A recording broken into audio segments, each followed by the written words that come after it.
Welcome to season 12 of Drink It in the podcast. I am here today with the challah mom.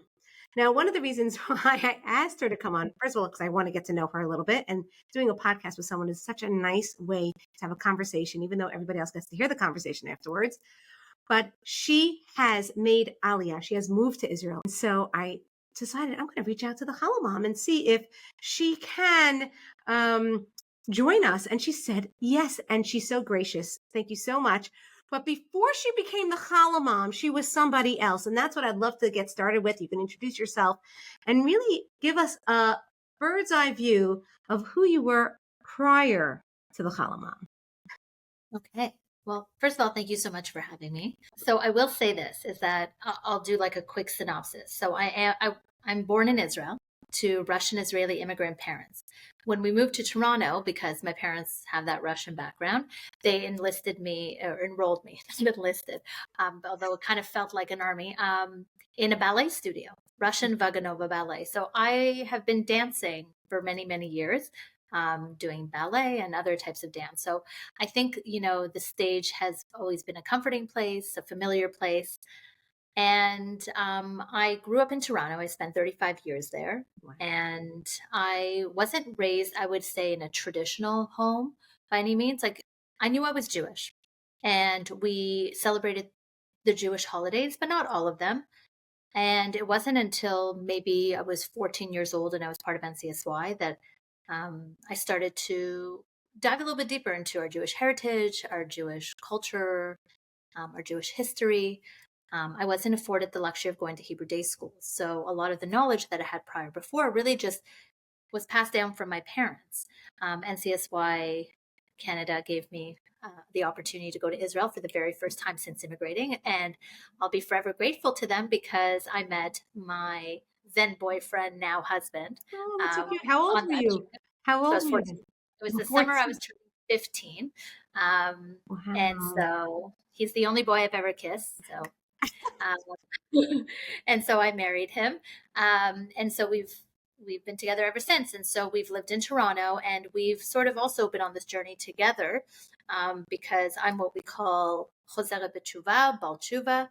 And I came into living a more connected, observant life, I would say about 10 years ago. So that was after about 3 children, before my 4th was born. And fast forward, about 4 years ago, COVID hit. And I was working in our family business, 4 kids, doing the whole like walking in beautiful heels and power suits and talking to C-suite executive professionals, and then like coming home and cooking chicken soup and getting Shabbat ready and juggling what a lot of women do, which is multiple roles. COVID hits, bam, the world shuts down, and a lot of me got shut down too. And I think that's kind of where the world met me. The world met me when I opened up what was first the Anat.Ishai platform on social media, but I quickly turned it to Challah Mom because Challah became the gateway to my platform. And I knew that once I had traction and people were sticking around long enough that I could talk to them more than just about gluten and challah, but I could really talk, although you could consume a large, vast quantity of gluten and challah, I learned. But once I already had their attention, I expanded my platform to talk about Jewish wisdom in a way that I think people could relate to, just personally touching on my life, Jewish joy. And then we fast forward and take a sharp right and go to Israel on 1-year family adventure. The account sort of blows up. Came back from the family adventure and everyone was like, no. And then I said, we're making Aliyah. And everyone's like, yeah. And then we came to Israel and 30 days later, October 7th happened. And fast forward, here we are speaking today. Wow. There's so much I want to touch on. First of all, I love the dancing. My first class that I ever taught was a dance class when I was 6 years old. So it was my dream to be a dancer, but I grew up observant. So at one point my mom was like, okay, I'll give you jazz class. Ballet was not my thing, but you could take jazz. And then what happened was everyone was practicing for this performance, and the performance was on a Friday night. And there was nothing for me to do. I just sat there most of the time. because I was not going to be in the production. Right. So that like, bleh, okay. So no, that really dampened things. I remember my older sister at the time said, she goes, "You'll see one day you're going to be giving dance classes to a Beis Yaakov. You're going to give dance classes to girls." And I'm like, Good. okay, fine. Ended up, it did actually happen. When I was a young girl, I gave classes in the Beis Yaakov in Passaic, New Jersey. But I also did bat mitzvah stuff. Like before, like motivators became motivators. That's what I used to do on the side. I would just like do bat mitzvah class You dance. were an energy I was producer. an energy person before that was a thing. So, but I also love the fact when you told me about your relationship, because my parents dated since they were 14 and 15, and now they're 83 and 84. They just turned 83 and 84, and it's such a beautiful thing. I think even as a child to say that, oh, look at my parents. They've been together for all that length of time and a beautiful marriage, and it's really a special thing, a testament to you and your husband, and I think your kids are going to cherish that. And then the other thing is that COVID. Yes. Oh my gosh. So many people. I guess in a way it was nice that we had social media to turn to have this outlet when we were all trapped inside. You Yeah. know, it's like if you think about it, what it was a gateway to so many people and for so many accounts, and it was a lifeline, especially I think to the elderly. This special gift of Zoom. I also, as a teacher, I was teaching by Zoom. It was so beautiful. And then the last thing I definitely related to was that I also spent the year on and off in Israel last year, and coming to Israel, and then oh my gosh, came October 7th, which really turned things around. I still had a most beautiful, beautiful year last year. I'm sure you could also agree, but it definitely shifted things. So Mhm. I would love to talk about like when you were a young girl, when you thought of yourself as an adult, what did you envision? Obviously, it couldn't have been this. Maybe when you were 14, 15, it started shifting because of the NCSY experience. But this definitely was not it, Yeah. you know? So I'm very grateful to my mother because she always said I was a star, and I believed her. Oh, it's so Yeah. beautiful. When the lights turned on and it was my turn to perform, and I was the principal dancer in one of the recitals, I really believed that I was the prima ballerina without the drama and the ego. Okay, maybe a little bit of drama and ego, but um, when I stopped dancing, I sort of lost myself, and I found myself again when I had the opportunity to get involved, as I mentioned, with NCSY, and I met my husband. It's like Hashem knew exactly how to guide me, to fill a void um, that had to be filled, and it was filled, thank God, with all the right things, with a pure relationship with my Besheret, but also with the opportunity to expand my knowledge in an area that's I did not know that I was thirsty for. Right at 14, I did not have the knowledge, like most 14-year-olds do not have the knowledge to fully express the thirst and the hunger they have in certain areas of their life, whether it's emotional, mental, spiritual, even physical sometimes. And so it's only later in life that I reflect that I'm very grateful for that experience. And but I will say during that time as well, I was sort of shifting, like just a secular Jewish girl living in Toronto, meaning I returned to dance not in like professional way or in terms of classes, but I hit the clubs. And I always tell people, I'm never, thank God, I don't drink, I don't smoke, I don't do that stuff. And my husband was my bodyguard at the clubs. He's few years older than me, and he would stand with like a cup of water filled with ice that looked like vodka on the rocks, and he would stand there like a bodyguard, and I would just like dance around him, and like and that was really that was amazing because I say there was kedusha on the dance floor. um so I still was able to do that, but I was also shifting in my life, just going through the natural things that any teenager would go through. School is very important to me, getting in, getting top grades, getting into the university. I knew two things they were ultimate truths, and they were mandatory growing up, that came from my parents. The first one is you have to marry Jewish, and the second one is you have to achieve higher education. Mm. Those two things were non-negotiable. So check, I did both. And then just continued on my life. The life took its course. I got married just shy of my 22nd birthday. I had my first son at 23. I was climbing the corporate ranks. I considered myself a little bit like a Carrie Bradshaw mixed with like, I don't know, like a lawyer. I want to be a lawyer, actually. Mm. I had the mentality, I had the gift of gab, and I was very, I'm very hardline when I go into the boardrooms. I stand in my truth and my confidence, and that was the direction I was going to take. And whatever, it didn't happen that way. I chose a slightly different path. I went towards pursuing my CPA. So before all of this, I really just was doing what a lot of people do, which is climbing the corporate ladder, building a beautiful Jewish family. Judaism wasn't like my secondary identity. I very much identified and was very proud to be a Jewish person, but was I living like a very full Jewish life? Mm-hmm. And I would say no. That area of my life, there was a drought. And I, again, did not realize this until a little bit later on in life after 3 children. And something happened to me that really changed the course of my life. I believe, again, with more knowledge, when learning, that the refuah came before the makkah. Mm-hmm. The cure came before the illness. Mm-hmm. Part of what has allowed me to live a more full life and understand how to live a purpose-driven life is I finally have words and a vocabulary to express the things I have always known and have always felt.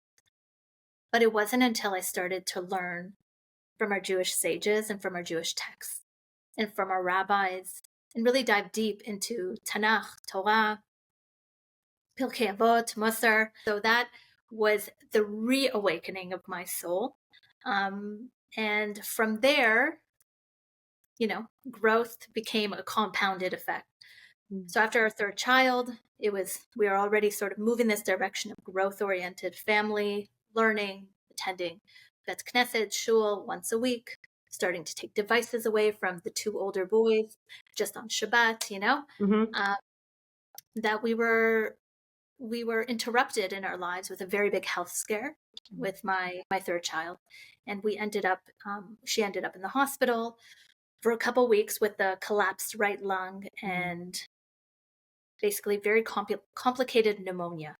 And I had never really suffered trauma, thank God, in my life. But that was a very, very challenging time. And the first time in my life where I yelled out to God. I like without any inhibitions. And I remember screaming to God saying, "You brought her here. You gave her life. You gave her 2 healthy lungs and hands and legs and a beating heart. Only you can heal her." And I spent 14 days, 23 hours each day in that room with my daughter on the 7th floor of Sick Kids Hospital in Toronto, just feeling the Shekhinah around me. And I just felt so protected and so loved and in a spiritual state of such closeness with God, but also speaking to God, not with the texts that were given to us by our sages and davening the way maybe people that have gone through a different system, but really like hitbodedut, like I was talking to God all the time. And remember thinking, I'm on the 7th floor. It's Shabbat. I'm in Shabbat mode. I'm just resting. We're resting. She's healing. When things felt, that things were sort of spinning out of the way, I dove back to a place of where I could get calm and centered and find real truth. And that was doing, thank God, online classes and reaching out to my community. It was the first time I experienced Bikur Cholim in my life. I had always lived in Jewish neighborhoods, but I had never experienced Jewish community. Jewish community is so powerful. We had people drop by my house. I didn't see my sons for 2 weeks. I was in that hospital room with my daughter. My husband was solo parenting and trying to run a new business, and people are dropping off meals every week. I'm like, we hardly know these people. Who does this? Because I was raised by immigrants that had to do it themselves. There wasn't a community to help, and I was brought up with, listen, nobody's going to be out there to help. You have to help yourself, which is why I became such an independent go-getter. It's not like I was looking for a handout. I didn't need to ask for help. I was going to do it myself. I'd burn myself out in helping myself. I realized there was another way that we can live this very full Jewish life. And we need each other. And that was a real soul awakening moment for me. I always believed in God. I always had faith in God. I understood there was a higher power, but I never had an intimate relationship with God before. And that was the first time in my life I found myself in an intimate relationship. And when I say intimate, it means my relationship with God cannot be described or explained to anybody, because it's just between me and God. In the same way that marriages have an intimate relationship, nobody else understands that dynamic better than, those two people. That's how I felt. For the first time in my life, I have this connection nobody understands. And that was really powerful for me. And it sort of shifted the way that I would approach the next, 8 years in terms of my journey through Emunah. A few questions. One, just by the last thing that you have, is your husband Israeli? So my husband also born in Israel, but moved to Canada at the age of 2. A little bit different from me. His parents spent more time in Israel. His father's actually from Iran. Okay. And he came to Israel as a child, served in the Yom Kippur War in the tanks. He's a living miracle. His mother spent the first 10 years of her life in Israel, 10 years in North America, and then back in Israel where she met my father-in-law. So there was more Hebrew and Israeli culture, I would say, in his home than in mine. Mine was a mix of Russian and Israeli culture. So I was just curious. I know first of all, is your daughter okay since then? Is everything worked out? Thank God. Okay. Yeah. Everyone needs a happy ending. So I just want to, people are going to be listening. They're like, what happened to her daughter? What happened? So I just want to make sure that everyone deserves a happy ending. Yeah. But I know you were saying that this sparked that intimate relationship that you had with God, with Kadosh Baruch Hu, this period of your lifetime, that health scare with your daughter. But it seemed from what I was understanding, maybe I didn't understand, that already before then you were already starting on that journey. I think yes and no, meaning Jewish journeys. When people talk about Jewish journeys, I think, people have a thirst, or a drought in their life and they don't realize it. Some of us are just so thirsty for knowledge, and that knowledge comes in the form of just Jewish history. Like, who do I belong to? Where do I come from? How did I get here? Sometimes it's not necessarily connected to faith. It's just connected to a history. For me, that was part of that. Like, I always had an identity. Some people lack or have an identity crisis for, yes, many people. Right. I didn't have an identity crisis. I knew where I came from, but I didn't quite know, like, how did I get here? I didn't quite know, like, the buildup of it and where do I sit in this spectrum of Jewish history, the before, the future, and the after. So yes, I would say that I was on this journey, but I didn't. And I was actually quite escalated in that journey too. And I speak about this a little bit, but only to share that sometimes when young people have an awakening, a soul awakening, especially at such a young age, it's really, really scary to their parents. I wanted to get there. Yes. Yeah, it's really, really scary to their parents. And I think in many ways it can feel like a rejection. Why don't we do this? And can we do that? And why don't I know this if you know this? These are things I've experienced that as a parent too, to some extent. And it makes you feel a little bit insecure, and it makes you feel a little bit rocky. And surely at age 14, I did not have any tact, or I did not have any sensitivity. I was just really like, why don't we do this? And why don't I go to Hebrew school? And why didn't, and these, I don't know that they were hard questions for my parents, but I think they were uncomfortable. And I think in many ways I realized that there would be a lot of tension and turbulence if I continued down my soul awakening spiritual path. But because I already had this firm identity in who I was, and I knew that this is just the beginning of my life, and my North Star at that time was my then boyfriend, now husband, nothing was going to tear us apart or pull us apart from each other except for us. And I was, thank God, it was such a healthy, beautiful relationship. and because he had more of the knowledge than I did, that he was my North Star. So where I couldn't feel like I could progress spiritually, I was still progressing in other areas of my life in a very healthy way. And I knew then, again, I didn't have the vocabulary, but I knew then that Shalom Bayit was paramount. And I wasn't willing to fracture or risk ruining a relationship with the people that gave me life, because even back then I knew that honoring your parents was really, really important, and I wasn't about to mess that up. So it wasn't until later in life that I really knew, like, I'm not going backwards here. Like, I'm not trying this out. Like, I really believe that this is my path and my way, which was still difficult for my parents, and it was still a journey, and there was more sensitivity, thank God, because I'm an adult and was a parent already, that I could navigate that with more clarity and more maturity. Thank God we're in a beautiful still. Like, I talk to my mom every day. I'm in Israel. She wakes up with a coffee. I'm already like cooking, and my kids are walking through the door after school. Like, I talk to her pretty much every day on FaceTime. Like, we Right. we cook at the same time. She's like cooking, I'm cooking. Yeah, My technology. husband, Yeah, technology what are is you? amazing, you know? Yeah, Yeah, what are you yeah, cooking? I always say the only thing we're missing now is the smell. yeah. Wouldn't you like to be able True. to smell it through the screen?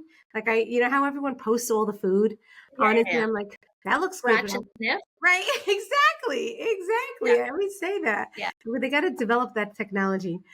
I was also interested because I know a little bit that you had done momentum, right? JWRP. Yes? yeah, Because yeah, I did it. I was a city leader. So that's one of the first times that you had mentioned Rena earlier before we started. And that was one of the first times I had met her. We were both leaders. How was that for you? With that, like also jump started a little bit more or like, you know what I mean? Put the yeah. pedal to the So metal, I should say. so I'm so grateful because Hashem knows exactly what I need when I need it. And he gave me the opportunity and put like momentum sort of right in front of me. That year that I went on the momentum trip, I had three different options of going to Israel. Like, I was working for the JCC in Toronto, and there was another organization, and I'm very close to Henny Black, and CSY Canada. I like Okay. grew up in her home, and I remember when she was the city leader for the Toronto group, I was like, okay, I have to go with her because she knows me. She knows my history. She knows my family. She knows my husband. She knows my story, and I knew that she could support me. Now, back then, I like slipped in under the radar for momentum because I would say that I was much more connected than maybe the other women in my Okay. group. But like, thank God, sometimes you have to let in the 1% that are like not Exactly. quite within the I don't know, the spectrum or Right. the brackets. So what I'm eternally grateful for with momentum is that I couldn't afford, nor did I have the resources or the time or the opportunity to go back to Israel since meeting my husband at the Metric. age of 14. I didn't go back to Israel until I went back with momentum. Like, I forgot about Israel in many ways, meaning it's so expensive, it's so far, it's so inconvenient. I'm already living this Jewish life, I'm connected to the Jewish community. Now I get it, because I'm on the other side. But there's three things really for me as a connected Jew that I was kind of missing in the triangle of connection, which is I was connected to Kadosh Baruch Hu, I was connected to God, I was connected to a life of mitzvot, and I was connected to Am Yisrael. I was part of a Jewish community, connected to the Jewish people, but I wasn't connected to Eretz Israel. And you're not quite balanced if you're not connected to all three. Right. You're tilt a little bit, and we're meant to be connected to all three. It's what makes us, it just makes us who we are. It's the algorithm of being a Jew, I suppose. And so walking back, taking footsteps inside of Israel on that momentum trip, my soul was reawakened. And I knew as I was there, the first minute I stepped, that I've been here before. And not as a, 0 to 5-year-old child, but my soul has been here before. My soul is longing to be here. that sort of sparked this, I have to go back. I have to find ways to go back. And it did happen to be that I was very fortunate through Momentum to return back as a city leader and take a group from Toronto, and to return back as a board member also for Momentum Canada. So thank God for Momentum Canada. So I always say businesses create conveniences for you, but organizations change your life. Wow. And those between NCSY and Momentum, they changed my life Yeah. in the best way possible. So that, I didn't know then when I, went on that trip that I would be making Aliyah. I wasn't some sort of hardcore like Zionist, like my whole life, like I Right. must return to the homeland. Like I marvel at people like that. That just wasn't in my frame of mind. It wasn't in the plan. It wasn't never registered. Um, it wasn't really until COVID when the whole world shut down and I was living at the time in Toronto, Canada, which had very harsh policies, very harsh weather. And frankly, I had a very harsh time internally, mentally, that again, the epiphany, you want to call it, moment of clarity, Kachbo putting like a seed in your mind. We were so fortunate to have neighbors living beside us. It was a rental home, and these neighbors were Israelis that were doctors, and they would come to Canada. They would just rotate every year to 2 years, and they would come to Toronto with their whole family from Israel, and they would go on an adventure. They would do fellowships in the hospitals, the husband or the wife together, and the kids would be in the schools, the Hebrew day schools, and then on Sundays, because Sunday's still vacation in North America, or a weekend. So they would do these like trips, and I was so inspired by these families. And I remember one cold winter day in November, I'm sitting in my very comfortable big home in Toronto, looking out the window, and I haven't seen the sun in 55 days. I was counting. And I look at my husband and I said to him, hey, if Israelis can come to Canada on a visa for 1 year and like work and fly back and forth and enroll their kids in school and like have a family trip and like just the time of their lives, YOLO. Since you and I are both Israelis and I had the foresight during COVID to get the kids Israeli passports, I said, we don't need to ask permission, like get visas. We can literally just take our passport one day and just, yeah, here I am, enter the country, enroll the kids in school, get a place. You fly back and forth, handle the business. I'll handle everything else. And we're just going to have like the bar mitzvah trip that never happened on steroids.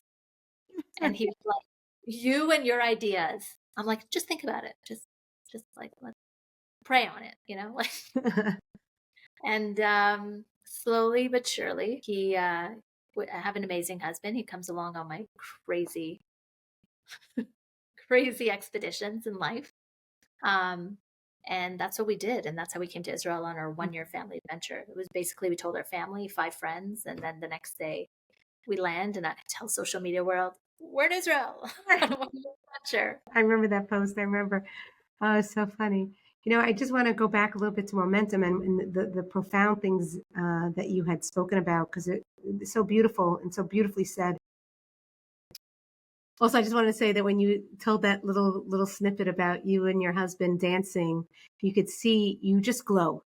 When you were just going back to those memories, it's so beautiful to see. So if anybody's listening to this and you want to watch it on YouTube, you could see how Anat just glows at that very moment, and it was just really very nice. You could just see how you reminisce with such beauty and joy on those fond memories that you have, and obviously you continue to make.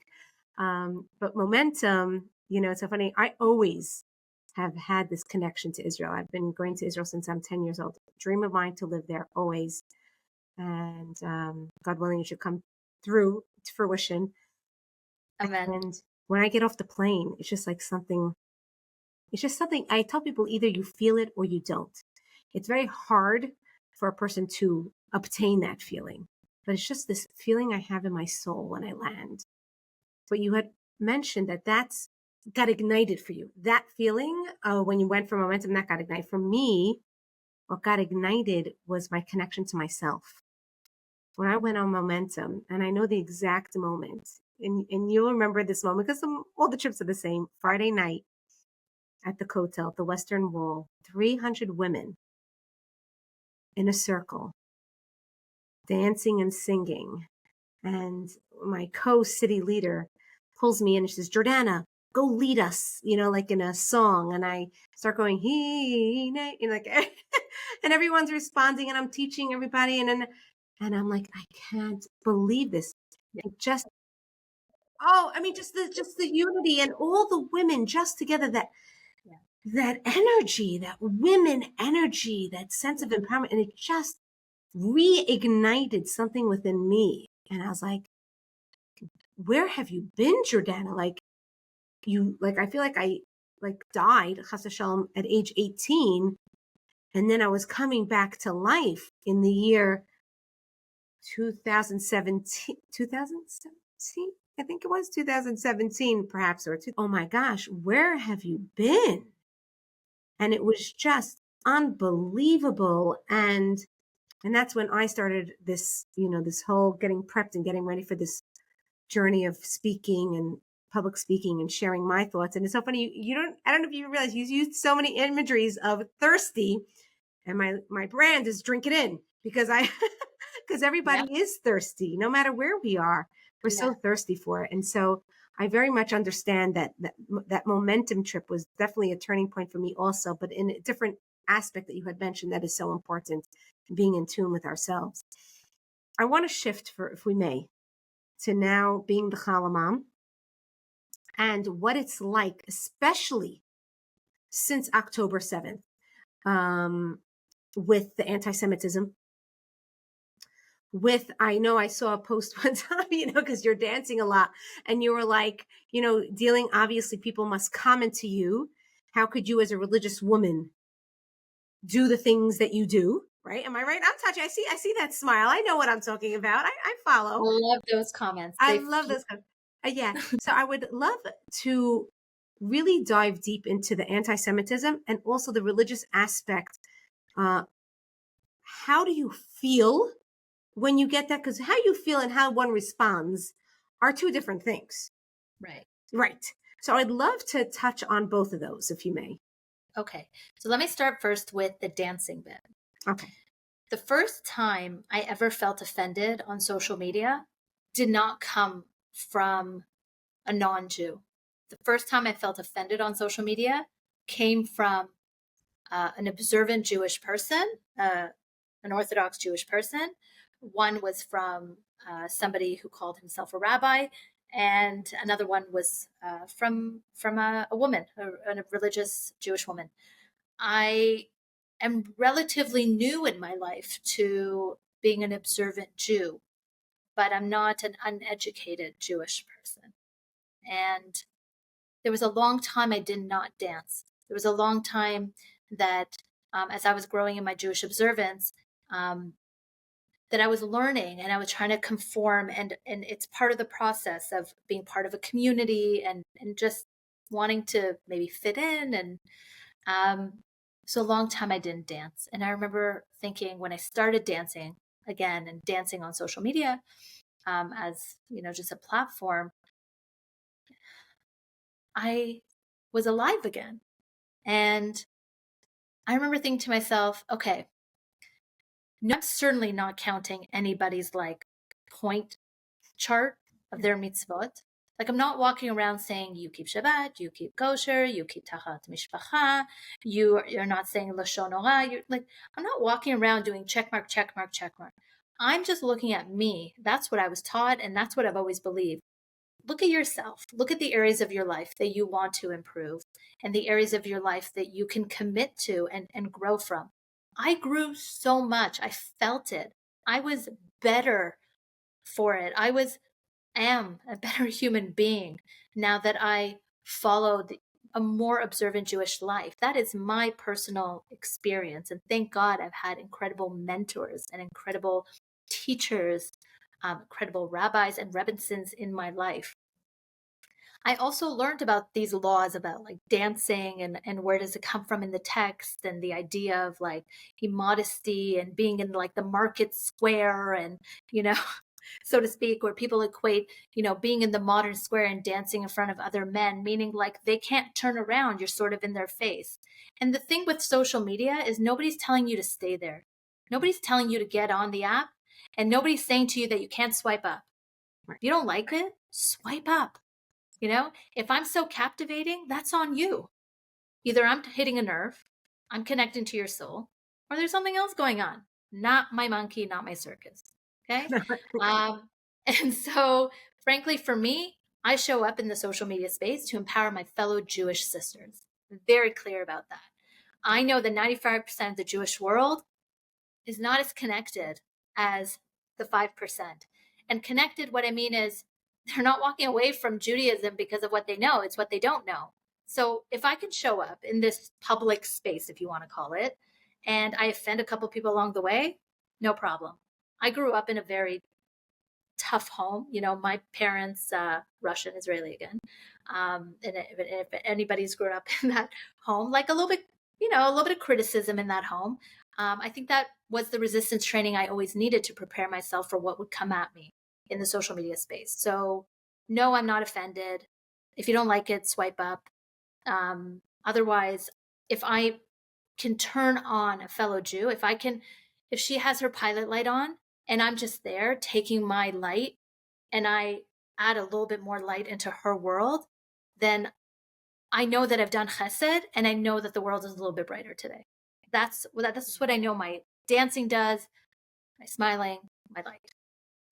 Let's go to the anti-Semites now. Okay. So, first of all, love your answer. Thank you so much. Beautiful answer. When it comes to the trolls of the internet, again, what a lot of people didn't know that some of us social media or content creators saw during COVID is that you talked about it being a gateway, an outlet, a lifeline. It was also a place of weaponizing and creating a lot of division.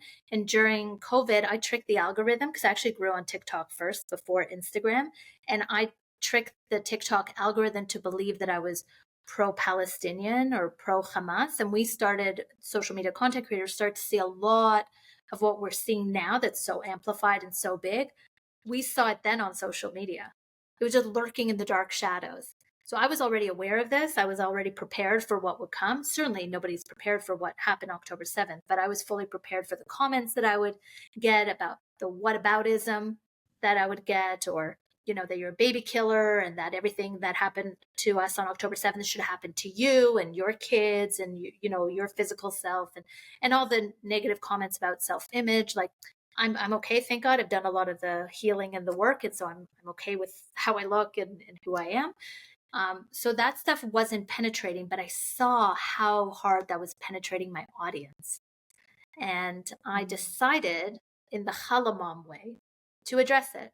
So my page, while it's not political or openly an advocate sort of page, my advocacy is intertwined into my dancing.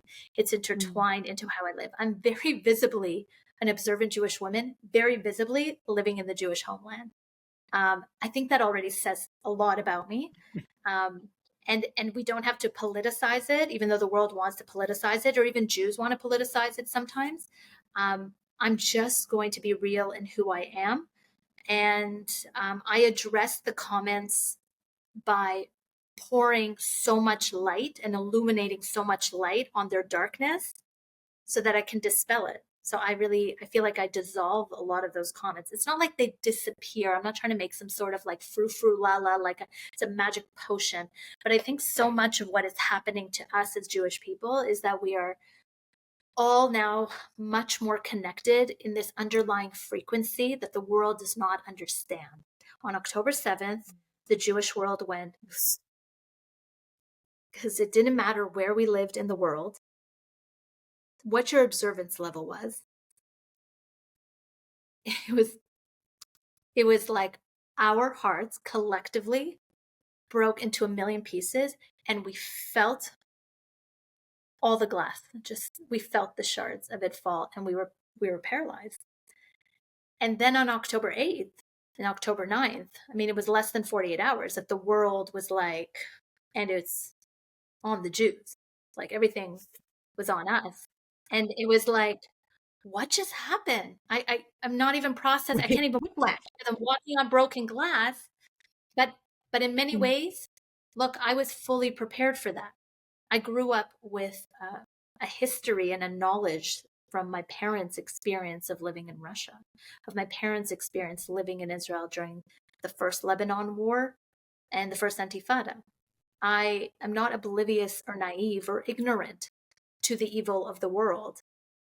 It's just that I had to decide on October 8th who was I going to be and what was going to be the legacy that I was going to leave for my children and my family, most importantly, not the social media space, but who was I going to be, how was I going to show up, and how I was going to grieve this moment. Because I knew that I cannot control what happens to me. But like Viktor Frankl once said, you can't control your response. And the Jewish wisdom lives on, and I've chosen my response. So beautiful. Well, again, well said. Yeah, it's like, it's just unbelievable. I feel bad for the people who are still lost, who are still in shock. Like, why doesn't the world see it? What is wrong? Because this is not the world we live in. We don't live in a truthful world. And what's even more powerful, I know you were up in Canada. For so when President Trump was the president, he would say, talk about fake news, fake news, fake news, fake news, fake news. But it's a fake world. It's just a fake world, and we have truth glasses on, and so it becomes very disorienting for us to coexist in this world that we live in, and still function as we're I functioning. think also it's very interesting you use that analogy, like we have truth glasses on. I heard a very powerful quote, which is, the purpose of Judaism is not to fight anti-Semitism, but we must fight anti-Semitism in order to live the purpose of our Judaism. I think some souls were so reawakened by this tragedy that they found their Jewish selves, where their Jewish identity was maybe a secondary identity. It became primary. It just realigned everything for them. I can't say that that was my experience. I Right. had realigned years before. When an event happens in our lives, we see it not as the way it is, but as we are. And while there is a truth to what has happened, and the truth will continue to prevail and come out more and more as we continue to, as we always do as Jewish people, never forget and chronicle and speak about and share the stories and retell our stories. I just knew, for me personally, I was going to continue to dance for those that can no longer dance, because I could have easily been a Nova girl in my life if I didn't choose a different path. I grew up and spent most of my life, my living current life, as a non-observant Jew, as a secular Jew. And I hate putting labels on us Jewish people, because that's for clothes and not people. I said something in LA that really struck a chord. I was just recently there with Women's International Zionist Organization, the California chapter. And I said to my audience, when they were talking about my Jewish journey and, my orthodoxy or whatever, I said, look, people in the Jewish world, we got really good, which made it really bad. We started to divide ourselves. I'm Chiloni, you're Dati, I'm observant, you're secular, I'm atheist, I'm egalitarian, I'm reform, I'm conservative, I'm orthodox, I'm yeshivish, I'm black hatter, I'm beaver hat, whatever. Who cares? The only group I belong to is Am Yisrael. And Am Yisrael is a nation, and it's a family. I don't know about your family, but my family, we all look like mutts. Nobody looks the same. Okay, I don't know. I don't know how I breed. I don't know the DNA, but like, my children do not look like me. I do not look like my parents. I think differently. They think differently than me. That's not the point. The point is we're connected. We're a family. And inside a family, it's like the petri dish. It's the beginning. It's the at a molecular level of how to coexist and be together and join in our similarities. I find myself as a Jewish mother being the ribbon that holds together a beautiful bouquet of flowers. Individually on their own, they're beautiful on their own. But together, They're a collective, glorious, bundle of masterpiece. That's who we are as Jewish people. And I think that we've gone very good with saying, oh, diversity and diversity is very good. I think God doesn't have a problem with diversity. I think we have a problem with diversity. And we're scared of being challenged, and we're scared of differences. I am not scared of differences. I'm not scared of being challenged. I have chosen different in my life. I understand people choosing different. I've chosen to live in Israel, even though I lived a very comfortable, thank God, a good life in Toronto. My parents are in Toronto. My brother's in Toronto. My in-laws are in Toronto. My grandparents are in Toronto. My whole life was in Toronto. I decided to leave a very big home, thank God, to like on a good day, I think this home is 1,700 square feet. Like on a good day, meaning like it's cleaned and the furniture is tucked in and like the laundry's put away. And you know what? You know what? I'm no different than any other North American. I think, I was very fortunate to grow and develop and to live this comfortable life that we worked so hard for and we were blessed with. But I never wanted the physical things in my life to hold me down. And people and connection and purpose and meaning. These are, I don't want to even call them commodities. I don't even know what you call them, but they're precious and they're priceless. And I think as Jewish people, we need to start looking at ourselves soul to soul. That's really what we're about. We're these souls having a human experience, and the human experience right now is really hard.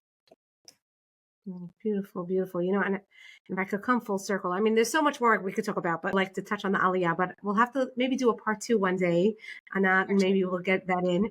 But I think what's so beautiful about it to come full circle is those things that you express, that you're not there to judge others, and you're okay, and you're comfortable in your own skin. I think is a testament to your parents, like you had said, and that's where I said it was coming full circle, because when you started off this podcast, you said your mom always said that you were a star.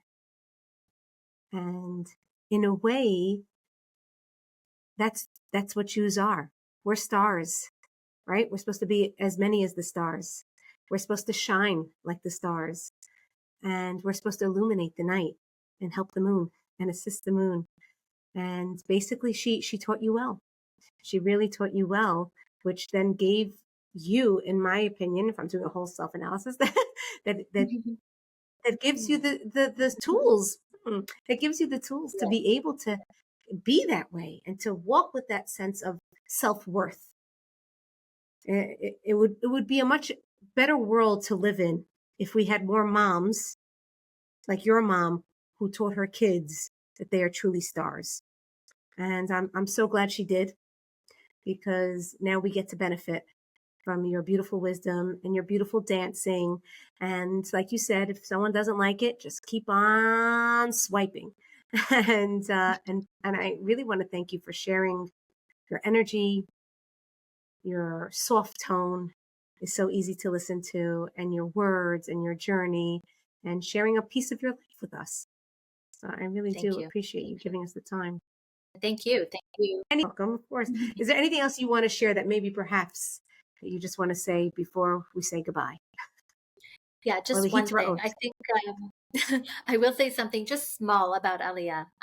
Some of the things that my friends worry about, or other people that are coming from North America, I was just in LA, as I mentioned, and someone said to me, did you go to Trader Joe's to get like the spices? Did you do your Amazon orders? Did you meaning, did you hit up Target? Okay, first of all, I grew up in Canada. We didn't have Target. We had Walmart, whatever. I don't really care.